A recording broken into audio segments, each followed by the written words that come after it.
안녕하세요. 제도권 주식 분석입니다. 2019년 1월 3일 장이 끝나고 난 뒤에 이제 여러 가지 생각을 하면서 정리를 해보는 시간을 만들어 봤어요.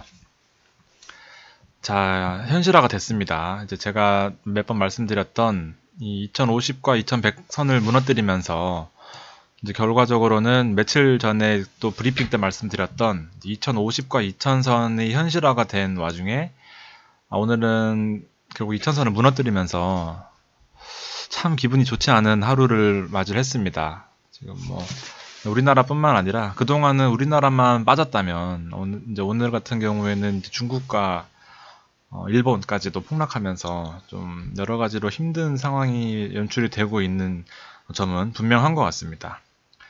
자, 전 저점은 1985고요. 네, 10월 말에 기록했던 1985, 오늘은 1993. 아마 한 번은 터치하고 올라올 것 같은 느낌인데요. 일단 2000선에서 계속해서 공방을 벌일 것 같다는 생각은 지울 수가 없습니다. 급등도 없고 급락도 없을 것 같아요. 2000선에서 계속해서 테스트를 하는 그런 모습을 보이다가 방향이 정해지겠죠. 여기서 더 예측을 하는 건 사실은 무리입니다. 제가 봐도 뚜렷한 방향성을 잡기는 힘들 것 같고요. 상황을 보면서 대응해야 된다는 생각은 하고 있습니다. 코스닥은 상대가 더 안 좋아요. 더 하락할 여력이 있다 이렇게 보여지는 모습이고요. 바이오 제약 같은 경우에도 많이 빠졌고 여러 가지 상태가 좋지 않은 모습입니다. 자, 오늘 이제 나왔던 뉴스 중에 제일 컸던 이슈가 애플이 실적 조정을 했죠. 실적을 하향 조정하면서 우리나라 삼성전자, 하이닉스, 전기 다 포함해서 전기 전자 업종들이 500억 순매도 이어지면서 지지선을 강하게 이탈하는 모습이었어요. 자, 이게 애플이 이제 900억 달러 1분기 실적을 840억 달러로 아주 크게 낮췄습니다. 그래서 여러 가지 우리나라까지 여파를 미치면서 글로벌 악순환 고리로 이어지는 모습이고, 자, 이게 왜 그러냐 하면은 중국발 판매 부진이라고 해석이 됐어요. 어쨌든 이게 다 중국의 애플이 많이 안 팔려서 그런 문제다 이렇게 해석이 되면서 이제 무역 분쟁의 부정적인 여파로 해석이 되는 그런 부분이 있었습니다. 중국 경기 둔화는 하루 이틀 문제가 아니었지만 이제 글로벌 기업 실적에도 영향을 미치고 있는 이런 모습을 눈에 띄는 가시적으로 확인되었다는 부분이 이제 좀 실물적으로도 기업 경기 자체가 문제가 있는 거 아니냐. 제가 그동안은 말씀을 많이 안 드렸던 괜찮다고 말씀드렸던 기업 경기 측면이 이제 가시화되었다. 기업 경기의 우려가 가시화되었다. 이쪽 부분이 좀 크게 작용했던 것 같습니다. 단순히 죄송합니다. 좀 움직였네요. 단순히 요 한 문장일 뿐이지만 실적 조정이 어때서가 아니라 이제 글로벌 기업의 실적에 영향을 받으면서 좀 문제가 불거지는 모습이고요. 이제 무역 분쟁의 영향으로 이제 이 IT 기업뿐만 아니라 여러 가지 기업의 수요도 좀 줄어들고 있음을 시사했다 이렇게 보여집니다. 그래서 10시 오늘 시간으로 10시 40분까지 계속해서 지지를 하는 모습을 보이다가 장대 음봉으로 11시경에 크게 맞으면서 이제 거의 투매가 나오는 그런 상황이었습니다. 사실 2000선은 심리적인 지지가 가장 강했던 선이었는데 무너지면서 아마 한동안은 조금 더 좀 약한 모습을 보일 것 같다라는 생각을 하고 있습니다. 자, 가장 큰 이슈는 이제 이 하락이 언제까지 지속이 될 거냐가 가장 큰 쟁점인 것 같은데요. 자, 현재 상황으로는 중국과 미국 무역 분쟁이 지속되고 있는 국면입니다. 계속해서 서로 이제 각자의 나라를 챙기기가 바빠요. 그리고 앞에 보셨던 애플발 IT 업계 위기의식이 글로벌 나비 효과로 이어질지가 이제 관건이고요. 자, 가장 큰 문제는 중국이 20일날 경기부양책을 공개했습니다. 12월에도 2번이나 하면서 이제 공격적인 모습을 보여주려고 했는데 결국엔 중국 증시는 반등에 실패를 했죠. 중국 지수입니다. 요 20일경이 요 즈음인데요. 영락없이 무너지는 모습입니다. 네, 크게 약발이 먹히지 않았던 모습이고, 마찬가지로 일본 증시는 뭐 거의 지금 투매입니다. 멘붕이 온 상태에서 그나마 도지 이후에 조금 반등, 기술적으로 반등하는 모습을 보여주고 있고, 아시아권 전체적으로 영향을 받는 모습입니다. 그래도 그동안 잘 버텨줬거든요. 중국이랑 일본은.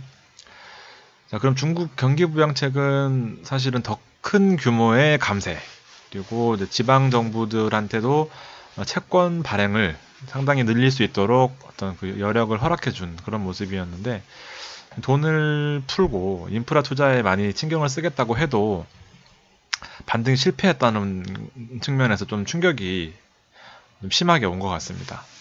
합리적으로 유동성을 좀 풀겠다 이런 의지는 충분히 보여주고 있습니다. 중국은 또 한다면 하는 나라죠. 그래서 자, 그렇지만 팩트를 짚고 가면 중국이 불안하긴 하다.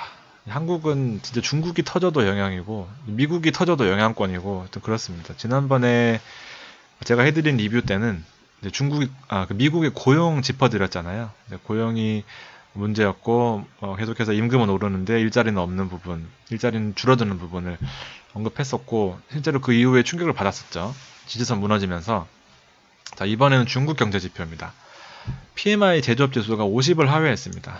많이 아시는 지수죠. 이제 그리고 중국 전 기업을 커버하는 PMI, 그다음에 수출 쪽 PMI 두 가지가 동시에 50을 하회했습니다. 그러니까 뭐 3년 만에 처음 있는 일이라고 하네요. 3년 만에 처음 있는 일이고 본인들은 뭐 그렇게 아니라고 하더라도 중국이 이제 무역 분쟁의 영향을 이제 몸소 느끼고 있는 그런 국면에 접어들었다 이렇게 보시면 될 것 같고, 이 PMI 지수가 50으로 하회했다는 것은 이제 중국 경기가 이제 본격적으로 수축 국면에 들어갔다 라고 이제 암시가 되기 때문에 좀 충격적인 지표가 아닐 수 없습니다. 그리고 하나 뉴스가 더 나왔었는데, 미국 상공회의소의 설문조사에 따르면 기업체 운영하는 응답자 31%가 중국의 투자 뭐 안 하거나 연기하거나 취소하겠다. 이렇게 오늘 발표가 나왔습니다. 그래서 그나마 한 가지 기댈 것은 이제 중국 정부의 방어 의지 이 정도가 있는 거죠. 분명히 안 좋은 거는 맞는 것 같습니다. 자, 그럼 이 상태가 분명히 안 좋은 거는 제가 사실 지난번에도 좋다고 말씀드린 적은 없어요. 이제 하방은 있고 이제 개별적으로 대처해 나가야 된다. 그리고 코스피가 2000에서 2050으로 레벨 다운된 것은 그때 현실이라고 썼는데 현실화되었습니다. 이제 현실화되었고 1993이지만 어쨌든 2000선에서 공방을 벌일 가능성이 높다. 이렇게 현실을 직시를 하고요. 자, 그렇지만 제가 생각하는 거는 배팅 전략이 있습니다. 위기는 뭐다? 위기는 기회입니다. 차라리 너무 올라서 너무 많이 올라가지고 나는 너무 무서워서 못하겠다 하고 매도를 하시는 건 모르겠지만, 사실 다들 이렇게 투매가 나올 때는 잠깐이나마 역발상 투자를 해보시는 것도 괜찮다고 생각을 합니다. 제가 긍정론자라서 그런 게 아니라 저도 분명히 하락할 때는 남들과 똑같이 공포를 느끼는데, 제가 느끼는 다른 지표, 유가와 달러를 유심히 보라 말씀드렸는데 이 시각 지금 현재 10시 18분입니다. 유가는 49불을 상승하면서 유지를 하고 있고요. 달러도 1120원대 후반대를 계속해서 유지를 하고 있죠. 그 다음에 야간 코스피 선물지수도 0.65 상승하고 있습니다. 일단은 뭐 다른 지표들은 건강한 모습을 보여주고 있고요. 하루나마. 그리고 뭐 밤새도록 선물이 투매가 나올 것 같지는 않습니다. 자, 이렇게 베팅을 할 수 있는 이유는 일단 1차 방어선이 1985가 있습니다. 1985 근처에서 약 3%에서 5% 정도 더 하락하면은 사실은 그때서야 투매가 나올 것 같아요. 그러니까 제가 생각하는 1차 방어선은 1980 정도입니다. 1907자가 보이면 사실은 다른 전략을 세워야 되지만, 현재로서의 가장 이상적인 전략은 현금을 한 50% 정도는 보유하시는 전략이 제일 좋을 것 같습니다. 자, 어쨌든 종목을 10개를 보유했다면 사실은 10개 다 마이너스가 되기는 힘들 것 같아요. 아무리 좀 그런 종목만 하시더라도 10개 다 마이너스는 쉽지 않을 것 같고요. 우량주라도 일단은 플러스 난 종목을 그 이익 실현을 하시면서 최대 50% 정도까지 현금을 보유하시는 전략이 저는 맞다고 봅니다. 왜냐하면 1980선까지는 분명히 터치를 할 가능성이 높아요. 일단 일부러라도 1980은 터치를 할 겁니다. 테스트를 해야 되거든요. 그리고 최소 30%에 해당하는 현금을 보유하시고, 이제 만약에 이것이 강하게 뚫렸다. 그리고 뭐 다른 환율도 급등하면서 유가까지 폭락하고 전 세계적으로 신호가 왔다. 그러면은 사실은 그때는 1920선까지 2차 방어선을 보셔야 됩니다. 그래서 요 30%를 가지고, 많게는 50%를 가지고 1920까지 요 팔았던 종목과 낙폭이 컸던 종목들을 위주로 베팅을 하시는 전략이 맞다고 봅니다. 지금 몰빵하는 게 아니라요. 지금 이익 나는 것을 실현하는 구간이고, 1907자가 보였을 때 50%를 더 투자하는 전략입니다. 만약에 더 오르면 좋고요. 7자가 안 보이고 더 2000을 올라가 버리면 또 다른 매력의 또 구간이 있으니까 사실은 그렇게 되는 게 제일 좋은 전략이지만, 어쨌든 1980선을 테스트할 겁니다. 머지않은 시기에. 그리고 요 3차 방어선은 제가 한 달 전쯤 말씀드렸던 1800선까지도 그 다음에는 눈여겨보셔야 됩니다. 작년 초에 제가 처음 시작할 때 2000선이 무너지면 1800선까지 갈 수 있다, 이렇게 말씀을 드렸었는데 2050 한번 오고 나서 그 다음부터는 계속 그 수준에 갈 것 같은 생각이 드네요. 자, 어쨌든 이렇게 해서 언제까지 가냐 하면은 이제 2000선이 이탈된 이상 계속해서 2000선이 머무를 가능성이 크다. 그래서 언제까지?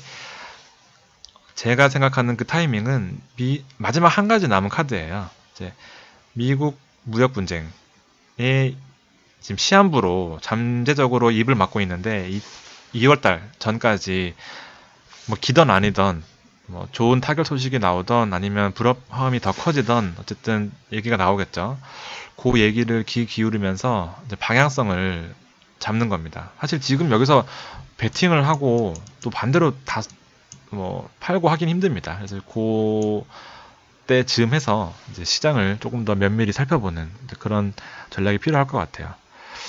자, 저도 갈팡질팡하지만 그래도 최소한의 원칙은 세우려고 하고 있습니다. 이렇게 해서 휩쓸린다고 하면은 계좌는 거의 90% 이상이 손실인 거는 경험상 너무 잘 알고 계실 것 같고요. 본인만의 여러 가지 상황들을 종합을 한 다음에 원칙, 나는 1970이 오면은 팔 거야 라는 원칙, 아니면은 뭐 다른 본인만의 강점을 잘 살려서 사실은 지금 안 좋은 국면은 맞기 때문에 최소한으로 방어하는 게 제일 우선입니다. 그래서 이익 나시는 거는 실현을 하시는 거는 제가 보기에는 가장 좋은 전략인 것 같습니다. 현금화 들고 있으셔야 조금 더 베팅도 하실 수 있고 여력도 생기고 그런 측면이 있습니다. 꼭 참고하시고요. 파이팅 하시고, 앞으로 저도 또 증시 급등이 있을 때는 또 연초라 피곤하지만 최선을 다해서 준비해서 또 브리핑 해드리도록 하겠습니다. 직선으로 오르거나 직선으로 떨어지는 주식은 없습니다. 너무 부담 가지지 마시고 파이팅 하십시오. 이상 제도권 주식 분석이었습니다. 감사합니다.